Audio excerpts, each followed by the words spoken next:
Hey y'all, how y'all doing? I'm Lahmi Simmons, I'm Ariel, Lawson. and this is Blank Slate 3. All right. The chapter starts by highlighting that certain primitive drives that humans require to survive, evolve over thousands of years may not make sense for modern living. Can you please describe a physical example of this? Yeah, I can give you a physical example. So a physical example would be, as humans, we are to survive and evolve in the world. So in order to do that, we have to be strong and fit. And we also are made aware of our threats, like our surroundings. So in the event of a threat, we're better prepared for it. All right, so chapter 13 of the Blank Slate, it starts off by highlighting that certain primitive drives that humans need to evolve or survive over thousands of years ago. So in the modern living, could you give me an example of cognitive? Yes, I can. So there's been many advancements in technology. Like our ancestors, whenever they roamed the earth, they have no idea of the technology that we're surrounded by now. So it's like they were very illiterate back then, so they didn't know they wouldn't know of anything to do right now. So nowadays, in our generation and the generations to come, we're in a millennial tech savvy world.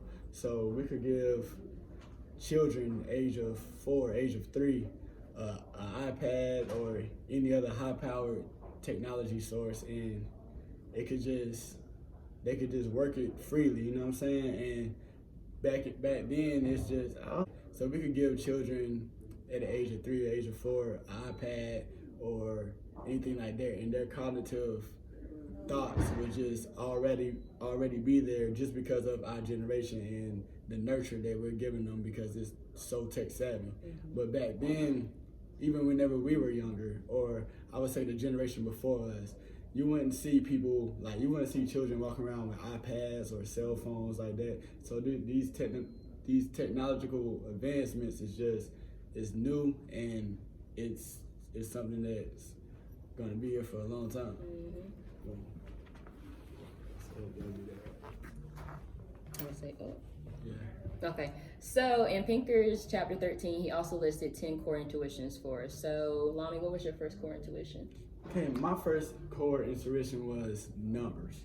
So numbers is basically like you think about the relative amounts. Like whenever it's small, you could actually know exactly what amount it is. Like say you see like ducks crossing, and then you see only like 3 ducks, and you're like, oh yeah, that's 3 ducks. But then whenever we could also guesstimate how much, like we could also guesstimate the large amount, like a larger picture. So say we were trying to enter a drawing and seeing how much jelly beans are in the jar. So there's so much things in there, so we couldn't give you an exact number, but we can guesstimate it. So we got like approximately 500 jelly beans in that jar. Yeah.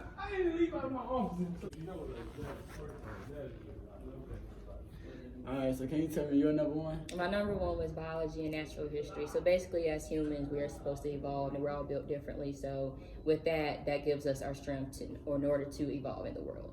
So. Okay. Cool. All right, Lahmi, what was your number 2 core intuition? So my number 2 in core intuition was economics. So it's like we all have that money hungry in us or whatever. So economics, your intuition of economics basically is saying that you're giving something in exchange for something like to reciprocate it. So basically, like I have something that you like, and you have something that I want. So if I know that you like whatever I have, I will try to exchange that so I can get whatever I want.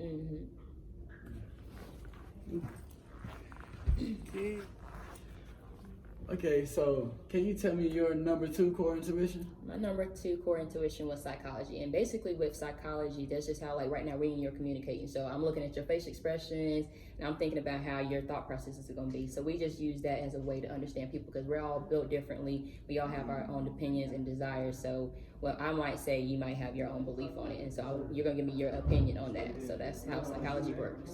Got you.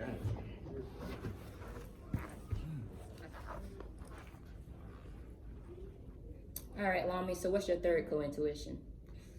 My 3rd core intuition is language. Okay. So basically with language, it's there's different types of interpretations on many different words, and it's like however you perceive them and your nurture. So however you were brought up, that's how you talk. Like some have a vernacular where their speeches are slang or things of that nature, whereas others have a vernacular where it's proper English. So an example can be. Go ahead. We can cut that out. So an example of that can be like the word tomato. Some people may say tomato, some people may say tomato. It's just however they have been taught their whole life, that's the image that they're going to portray. So can you tell me your third core intuition? I can. So my third core intuition was spatial sense, which is basically like we have our own like way of navigating the world. We have like a mental map. So like some people just know naturally where they're going. They don't even need no directions to get to point A to point B. Versus if I try to tell you like how to get to Winston State, you might have to pull up a whole like paper map and be like drawing lines and kind of get there. Versus just some people just know where they're going, so they just have that mental map. All right, Lahmi, we've reached the last core intuition. So what did you put for your fourth core intuition? My fourth core intuition was engineering. Okay. So engineering, that basically just really goes side by side with ingenuity, because you take what's around you and you use it to the best of your ability and for whatever you want to complete, like whatever task you want to complete. So like there may be different objects in the room and like you need to do something or you need to fix something, you will use those objects. But for an example, like say this was a tank of glass right here. I mean, this was a glass. Glass tank. The glass tank, there we go. I got you. It was a glass tank. And we had like miniature humans drowning in here, right? So for us to save those humans, because the top's locked, we can't do anything. So now what are we gonna do? But our intuition is like, okay, let's find something around. Well, we have this sharp object where we could break this glass. And then once we break this glass, you see how this broke? And then now we're able to get the humans out. We're able to get them out, and we're also giving them oxygen now. They can at least breathe while they're drowning too. I got you, Lahmi. I got you. That's a good way to remember it. Okay, so that was my last intuition. So what was your last core intuition that you listed? My last core intuition was a simple probability. And with a sense of probability, it's basically just saying like we don't know the outcome of something unlikely. So let's say like I go in for a test and I'm like, oh, I didn't even study for that test, but I'm gonna go in there with a positive mindset, like, okay, maybe I'm actually better prepared for it even though I didn't look at the material. So I can actually pass the test with confidence in myself versus if I just overly study. Sometimes you go on a test and there's stuff you study and it wasn't even on there. So now your likelihood is, oh, I'm gonna fail, but actually you might end up passing the test. So. Okay. So basically like you just speaking stuff into existence. Okay. Boom. Hey y'all, how y'all doing? I'm Lahmi Simmons. I'm Ariel Lawson. And this is Blank Slate 3. All right.